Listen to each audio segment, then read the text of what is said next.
It was not what people expected because they expected the complete opposite.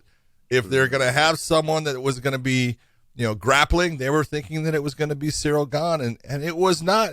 But it showed the evolution of Francis Ngannou, and this is the whole point. This is MMA. You can't be that one-trick pony, because if Francis Ngannou had stayed with trying to be on his feet the entire fight, he would have lost that fight. It was the grappling portion that ended up winning the fight, winning the championship, putting a mark on Ciryl Gane's record. It was the grappling, and you got to give the man credit. He came in his sport. It's, I want to say 4 years ago, 5 years, well, more than that, probably 5-6 years ago, I had the fight where he pulled a Kimura off on Anthony Hamilton, and it was like, where the hell did that come from? Well, obviously, he had learned a little bit when he was in France there, and he got that submission, but you could tell he learned a lot as far as his grappling.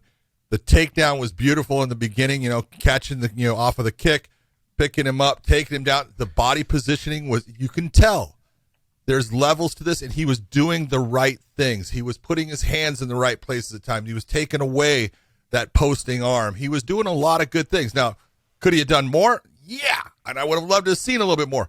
But you're not the guy that's down there holding on to this other monster that's trying to get up, and you can't feel that. So it could have been he had to hold on for a lot of that and not strike and do the things that you would have liked to have seen. But overall, I'm not disappointed in the fight. I actually thought that, it was interesting. It had some drama to it. The change in what was occurring was good for me. And I thought the judging was right. They got it right. Francis Ngannou deserved the win. And overall, Ciryl Gane, I think, is going to come back a much better fighter. I think he learned a lesson. His corner needs to learn a lesson, because his corner absolutely did not help him going into that fifth round. There were some things that were said that you go, what are you doing? Not good. Yeah, you want to avoid cornermen who make it about them. Now, I know there's a history of it all, but look, there's been a rotating door of trainers that have come through AKA that started they did it because they loved it when they first came.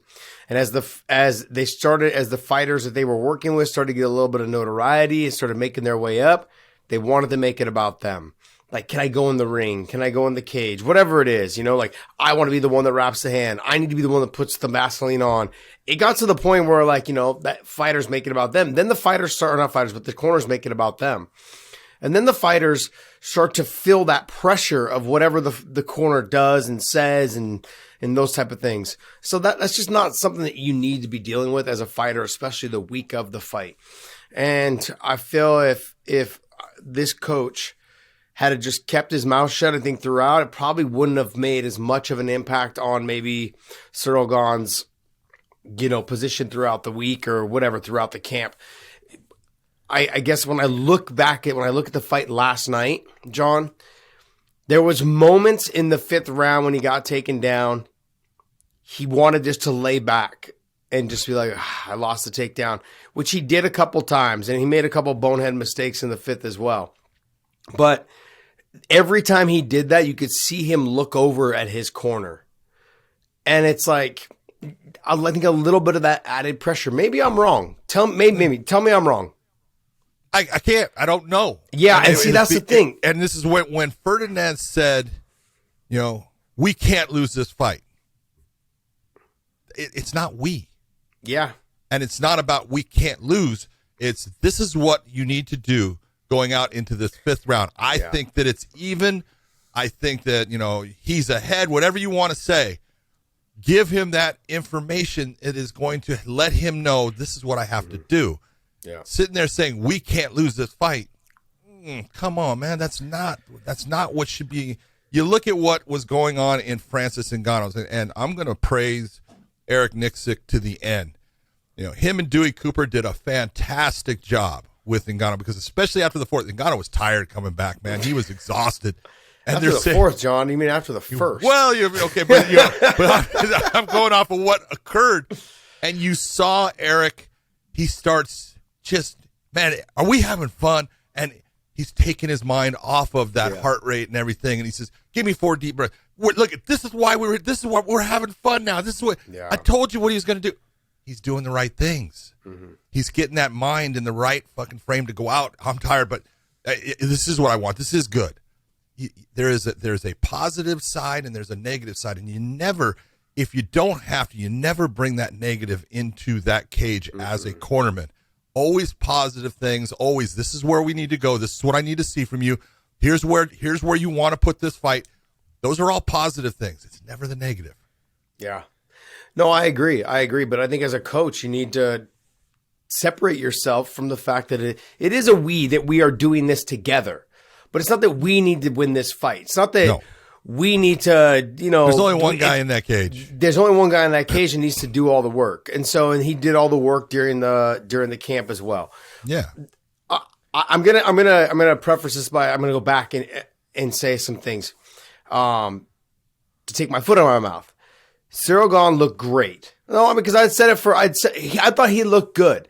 Look, I thought he was sticking and moving. He came out with the right game plan. He started to wrestle a little bit. And remember what I said? I said, he doesn't need to get the takedowns. He just needs to make Ngannou think that he needs to get the takedowns. And so that keeps Ngannou's hands loyal. And if you notice, Ngannou didn't throw a lot of shots after he came out and started wrestling right away. After Ciryl started wrestling right away, Ngannou didn't really throw as much in those first couple rounds. He didn't really throw a lot the whole damn fight. And so I understand why, because the threat of the takedown is legit. And the last thing you want is someone like Gane on top of you, who is, I feel like, I don't know if he's more athletic, but he is more mobile, and so the athleticism, I guess, can be judged by however you want to judge it. The 40-yard sprint, the box jump. Fluid. But he is more fluid. Yeah. And so his mobility, you don't want someone like that on top of you. If you notice, Ciryl, he did a good job of getting up from the bottom several times. Yes, he did. I was very impressed. Ngannou got taken down, and when he got taken down, he got up one time. But then, if he would have got taken down more times, I don't know if he would have been able to keep getting up because he was struggling. He was using a lot of strength to get up, whereas Gane was using a little bit more technique to get up. He was digging the underhood. Time out. The fifth round? Anyone can say what they want. He performed a beautiful sweep of a big man. He did it beautifully. He was just strong, John. Okay, that's it. In the fifth round when he's that tired, if strength's all you have, that was technique. He did a great job. And this is what I'm saying. Look, this man has improved. Yeah. He has become a better mixed martial arts fighter. He's got more game.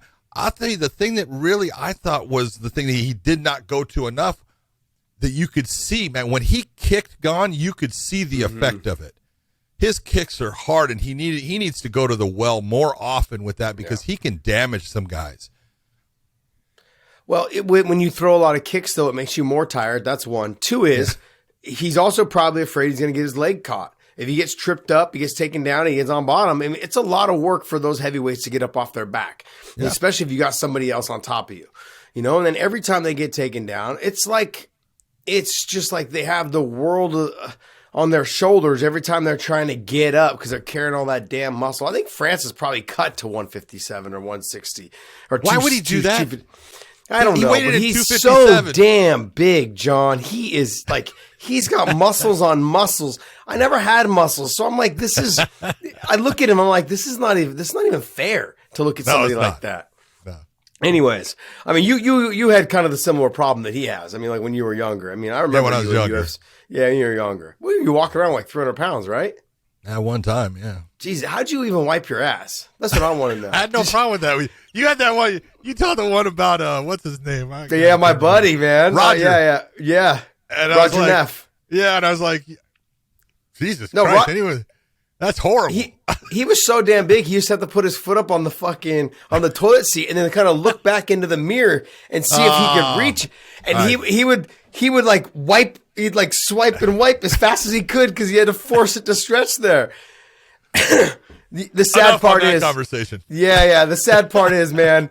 Yeah, the sad part is, man. I had one of my buddies because we all used to. A couple of us used to go there and lift, and one of my buddies lived there with them. And he walked in on him doing it, and that's how we all found out. I was laughing my ass off. Oh, I was like, "Oh man, look at it!" Someone you walk in, surprise, see someone cinnamon roll, just sit like.